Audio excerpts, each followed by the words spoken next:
Case name Chukka Hari Balakumar, and age is 29 years, and today 3rd January 2025, and complaint of high pitch voice and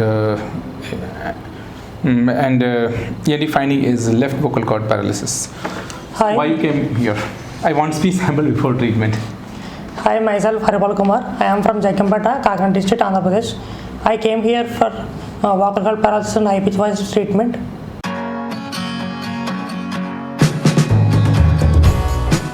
Post-therapy video of Hari Balakumar, and today date is 10th of January 2025, and he was having unilateral vocal cord paralysis. Why you came here and how do you feel after the 8 days of voice therapy?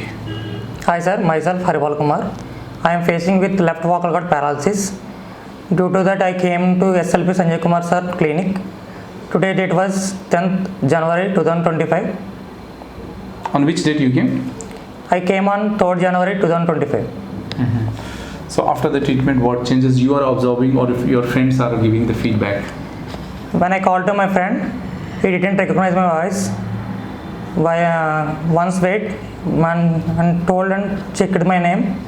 Again he talked to me. The voice was changed a lot. Okay, thanks for coming, and your treatment will be still going in the future also through the online method. So picture abhi baki hai. Okay, but we are happy in these 8 days also of voice therapy. Also, you are feeling some changes. And those who are watching this video, if you are able to see positive changes, please like this video, share this video, so that people having similar problem like unilateral vocal cord paralysis, they can get hope, motivation, and they can reach to a right place. Thanks for watching.